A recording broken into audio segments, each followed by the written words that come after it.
Welcome to the first part of this revision series for AQA A-Level English Literature A, Paper 1, Love Through the Ages. Today we'll be looking at Section C. This is the last section of the 3-hour-long exam, and this section is the only one that is open book. You'll be asked to compare two texts together based on a theme, and you have a choice between two questions, each worth 25 marks.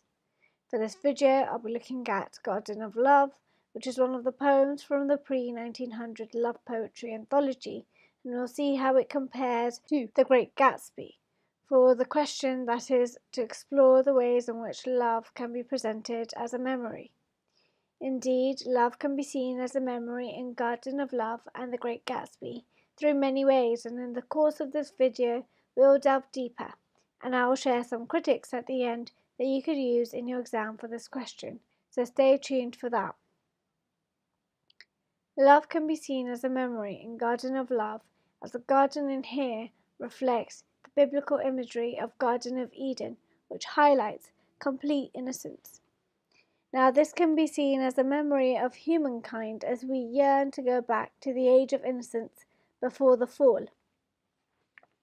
We can compare this to Gatsby because Gatsby yearns to go back to Daisy and her house when he first met her.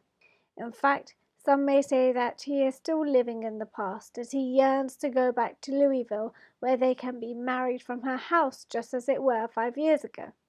Gatsby reads the Chicago paper for years just on the chance of catching a glimpse of Daisy's name. This highlights that just like Blake immortalizes the Garden of Love in his poem, Gatsby immortalizes the image of Daisy in his love and his obsession with the green light.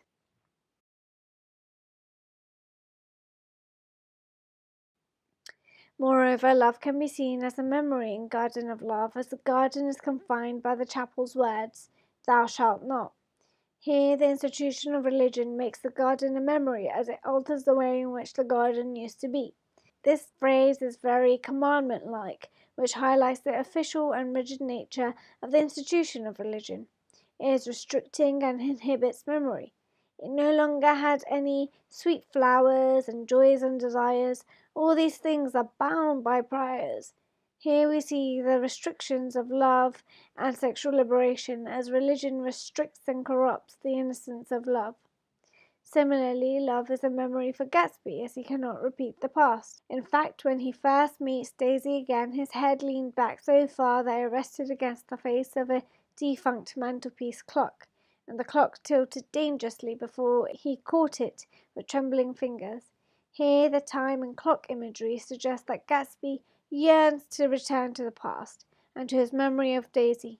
This is accentuated when he reminds Daisy that it would have been 5 years next November since they last saw each other. Here, the automatic quality of his reply further amplifies his joys and desires, as Blake writes.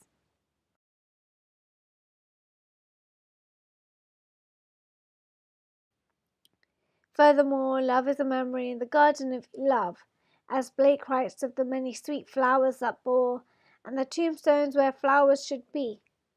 The good things in the garden are restrained and locked away by the priests in black gowns that were binding with briars all the memories of the garden.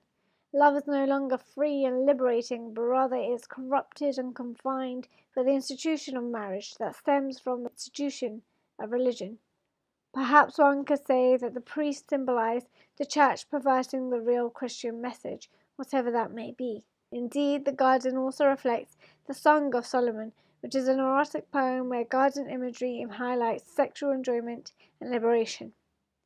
We can compare this to The Great Gatsby, as love is a memory for Gatsby, as his hopes and dreams are crushed when Daisy marries Tom and has a child with him. This doesn't stop Gatsby, however. He tries to break Daisy's marriage with Tom in his attempt to return to the memory of love and the colossal vitality of his illusion, as Fitzgerald puts it in Chapter 5. Fitzgerald continues to describe Gatsby to have had been full of the idea for so long at the inconceivable pitch of intensity in Chapter 5. Here, whilst Blake presents the yearn for the Garden of Love, it seems as though his persona seems ready to move on with the new institution of religion.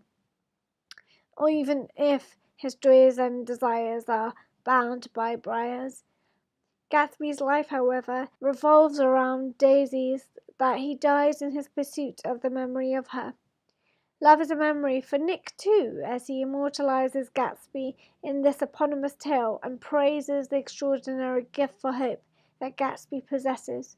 Nick memorializes Gatsby by telling his tale of unrequited love, and Gatsby's tale of obsession and fascination for Daisy despite never attaining her. Love is a memory also for Wilson, as he goes completely mad in his desire to avenge Myrtle's death. Fitzgerald writes that the Holocaust was complete after Wilson kills Gatsby before committing suicide.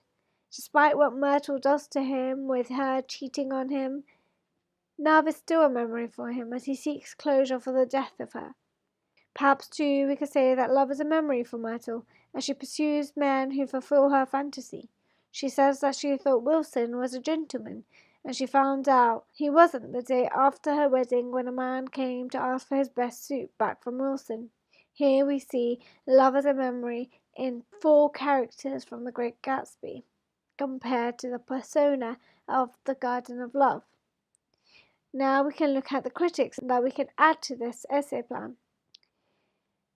Peter Ackroyd for The Garden of Love says that Blake considered the Garden of Love to be his own Garden of Eden. Here we see the innocent nature of the garden and what it symbolizes. Ackroyd chooses to take the Garden of Love to be innocent as the Garden of Eden. Kenneth Ebel, however, in The Great Gatsby says that Daisy moves away from actuality into an idea existing in Gatsby's mind. Here we see how in 1964, Daisy is still an idea that Gatsby tries to attain, much like the green light that he tries to attain, and every time he reaches for it, it is further away, and it's just a light, it is just an idea, there's nothing more to it. A.E. Dyson says that Gatsby really believes in himself and his illusions, and here we see how Gatsby is very characterized in that he wants Daisy and he doesn't stop. Even in his death, he dies pursuing Daisy, and there's something very innocent and very pure about that, but also very raw and brutal almost, in that his love is so passionate that he spends his whole life trying to attain her, Daisy that is, and he still doesn't get her. Thomas Flanagan in the year 2000 says that Gatsby lives in the world of romantic energies and colours, and here truly Gatsby is a character of the romantic world with the small R and the big R simultaneously.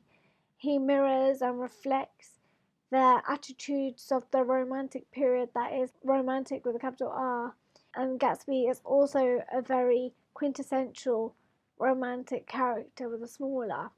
He dies pursuing Daisy. It is very dramatic. Gatsby's death is almost romanticized, and his love for her is romanticized in his death. Thank you for listening, and I want to remind you to not forget to subscribe and click that bell for post notifications, so whenever I upload, you get more lit revision, and it can help you for your exams.